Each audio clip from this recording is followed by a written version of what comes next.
今天讲一部超好看的小成本悬疑片，女主全程智力在线，和敌人的周旋更是堪称完美。说实话，这种事如果放在男人身上，真的还不一定笑到最后。故事发生在一个暴风雪肆虐的夜晚，女主小美正前往医院去看望母亲。这时导航里提示前方路段积雪太厚，建议后来的车辆停止前进。无奈的小美只好来到了附近的游客中心，这里是无人看护的休息站，旨在为路过的人免费提供歇脚。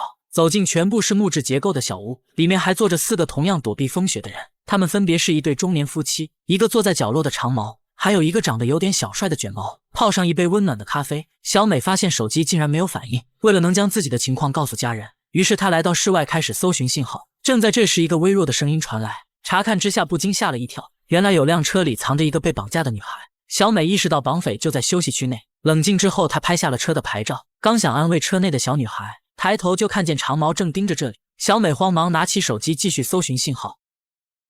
刚刚回到小屋，中年夫妻邀请大家玩扑克，小美心怀忐忑地坐了下来，大家一边打牌一边聊天。从谈话中得知，老黑是一名参与过战争的退伍军人。听到这里的长毛打了一个冷战。 Do you ever kill anyone? I lost count. 随着时间的推进，长毛的表现越发显得异常，每打几把就变得十分暴躁。Whoa, hey, buddy. Relax. 意识到失态的长毛匆匆离场。从他的表现来看，小美猜测这个长毛就是绑匪无疑。随后他躲进卫生间想要报警，可拨了几遍110仍旧没有信号。无奈之下写了一条求救信息，并附上了绑匪的车牌号。结果可想而知，手机都打不通，信息自然也发不出去。因为担心女孩在车里冻死，小美决定先把她救出来。找到几个趁手的工具，她撬开了卫生间的后门，穿过一片参天大树，几分钟就绕到了房子前面。当破坏车门钻进车子，小女孩已经冻得瑟瑟发抖。就在这时，长毛突然回到了车上，小美急忙用毯子掩护，所幸长毛丝毫没有察觉。只见他打开暖气设备，一面警告女孩不要乱动，一面弯腰检查车内的情况。小美握紧匕指刀想要偷袭，但下一秒看到了对方的手枪。见此情形的她不再妄动，心中想到必须得找人帮忙。等到长毛下车之后，小美原路返回卫生间，然后找来卷毛将此事讲了一遍。卷毛听后显得十分冷静，他在房间找到一把射钉枪，并详细说了自己的计划。计划就是小美直接去救女孩，长毛见状肯定会尾随其后，趁着这个功夫卷毛再出手攻其不备。可当小美撕开女孩嘴上的胶布后，她的一句话让人惊出冷汗。But where are the men? 小美意识到绑匪不止一人，急忙透过车窗查看，果然还是低估了长毛和卷毛，想不到他们竟然是一伙的。随后两人朝着汽车走来，当车门被猛然拉开，小美早已没了踪影。此时的小美从后门逃回了卫生间，可她刚进来就被赶到的卷毛抓个正着。他威胁小美必须闭嘴，不然就杀掉休息区的所有人。迫于对方的压力，小美只好默认当作什么都没发生。大家重新坐到了一起，相安无事地攀谈起来。就在这时，小美看到了女孩，原来她竟然跑了出来。长毛也发现了突发情况，顾不上身份暴露，他率先走出了休息区。小美和卷毛也相继离开，留下的中年夫妻显得一脸疑惑。小美躲进卫生间想偷袭卷毛，可3两下就被他按倒在地。眼看卷毛要掐死小美时，长毛从后门走了进来，听到没有找到小女孩，卷毛立刻想到利用小美或许有效。就当2个绑匪商量对策时，小美偷偷抓走了卷毛掉下的车钥匙。随后3个人冲进了暴风雪的树林，沿着地上留下的脚印，卷毛强迫小美呼喊女孩的名字。趁着大家不注意的空档，小美突然转身，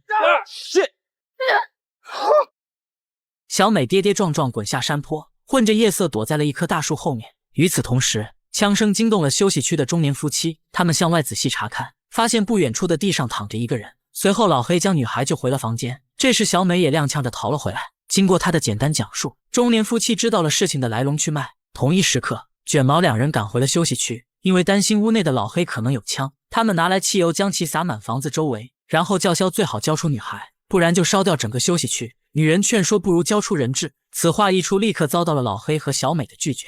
这时外面的绑匪说女孩是个病人，必须赶紧用药才能活下去。曾经是护士的女人证实了这一点，说女孩再不用药真的会有危险。老黑听后呼喊卷毛把药交出来，然后他们可以把车钥匙还回去。这句话点醒了卷毛，他摸索后发现车钥匙果然不见了。就在这个节骨眼上，小女孩缓缓醒了过来，然而她的第一句话却让整个事件发生了反转。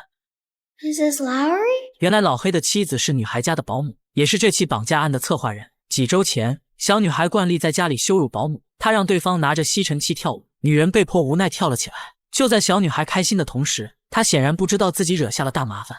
紧接着有2个蒙面人冲进来绑走了她，小女孩惊恐的呼救呐喊，但保姆却表现得无动于衷。她之所以要绑架女孩，全是因为赌博欠下了一屁股债，只要和绑匪敲诈一下女孩的富豪父亲，自己就能轻松度过难关。然而绑匪却发现女孩患有重病，如果不及时服药就会有生命危险。为了保证人质的安全运送，绑匪要求女人赶紧把药送过来。迫于无奈，女人只好骗老公说一起去度假。可不凑巧，刚刚追上绑匪，他们竟然因为暴风雪困在了休息区。眼下女人的事情败露，老黑满脸疑问地望向了妻子。就当绑匪扬言要烧掉屋子时， He doesn't have a gun!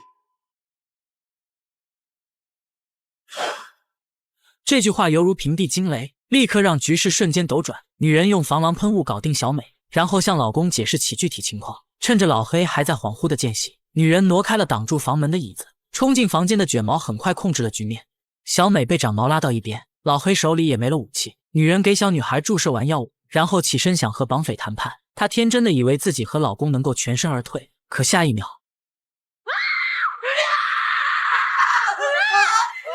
这一幕吓坏了所有人。女人愤怒的想冲上去，卷毛抬手一枪就送走了她。捡起地上的射钉枪，卷毛拉着小美将其拖到了墙边，不顾对方的苦苦哀求，卷毛把她的手臂钉在了木板上。剧烈的疼痛让小美短暂失语，可她并没有丧失求生欲望。长毛被这突发事件吓得不轻，卷毛扶着她去卫生间清醒一下。趁着这个机会，小美尝试用右手拔出钉子，可身体根本无法承受这份剧痛。绝望的她无意发现旁边竟然有一把起钉锤，因为工具有点距离，小美尝试几次也未能够到。这时她想到了小女孩，急忙让其过来帮忙。当2个劫匪赶回房间，小美已经将铁锤藏在了身后。卷毛过来索要车钥匙，但小美没有松口，她知道对方一旦拿到东西，自己就会被当场杀掉。就在这时，手机突然响起，原来是之前未发送的信息成功了。卷毛预感大事不妙，如果不尽快逃走，半小时后就会被警察抓个正着。无计可施的卷毛抓起小女孩，威胁要将她钉在地板上。小美被这丧心病狂的一招屈服，只好讲出了钥匙藏匿的地点。卷毛把枪递给长毛让其留下，自己则去寻找车钥匙。等到卷毛走后，小美深知这是最后的搏命机会，她让小女孩去把灯关掉，说是能否逃跑全靠此举。小女孩哆哆嗦嗦站起身子，然后小心翼翼地走向了开关。长毛见状举起手中的枪，怒斥女孩最好赶紧回去。小美看出长毛心存善良，判断他的人性之光不会威胁2人。在长毛手足无措之时，小女孩关掉了屋内的灯。电光火石之间，小美迅速用起钉锤拔出了钉子。长毛推开小女孩去开灯，转身就吃了小美的重重一锤。待到卷毛回到房间，小美正拿着枪抵着长毛，卷毛手持射钉枪步步紧逼。小美警告他不要轻易妄动。正当2人僵持不下时，小女孩竟拿着铁锤冲了过来，意外来得太过突然，长毛的额头就这样打了钉子。卷毛变得神色慌张，毕竟对方是自己的亲弟弟。只见他慌忙上前搀扶并轻声安慰。趁着2兄弟说话的功夫，小美带着女孩慢慢退出了房间。卷毛安慰弟弟马上去医院，然后扶着他缓缓向外走去。可他们快到门口时，地上的血迹让长毛彻底躺平，这一下可扎扎实实的死透了。另一边的小美发动汽车，可她还没起步，愤怒的卷毛就冲了出来。面对密集的疯狂射击，没几下就打中了轮胎，失衡的汽车也顺势撞向了灯柱，冲击力让车内的2人晕了过去。看了看已经报废的汽车，卷毛转身走向了房子，再看一眼倒霉催的弟弟，他拿出了身上的火柴，并生无可恋地点燃了休息区。几分钟后，卷毛从一片火海中猛然转身，然后大踏步准备离开。此时的小美从昏迷中苏醒，好巧不巧，警察也赶了过来。聪明的卷毛反应很快，他躲在车旁说自己遭遇了绑匪。这时小美从车里探出手枪，一枪命中了卷毛。这一幕在警察看来，出现的小美才是危险人物，然后毫不犹豫开了一枪。卷毛眼疾手快，捡起地上的枪就反杀了警察。中枪的小美已经奄奄一息，此时的她正痛苦地抽搐着。卷毛蹲下身子，用枪抵着小美的脖子，然后准备说上几个名言绝句。就当他得意洋洋之际，小美握紧了手中的螺丝刀。这一招的绝地反杀，瞬间让卷毛丧失了行动力。短短几十秒，小美靠着强大的求生欲活了下来。这时的小女孩也醒了，在她轻声呼唤小美的声音中，本片宣告结束。该片虽然是小成本电影，但剧情和逻辑却是难得的完美，全程的氛围拉得很满，节奏的紧凑感更是引人入胜。单说这个结尾的反转，足以让整部片子瞬间有质的飞跃。原片大约1个半小时，推荐指数8颗星。感谢老铁们看到这里，我们下期见。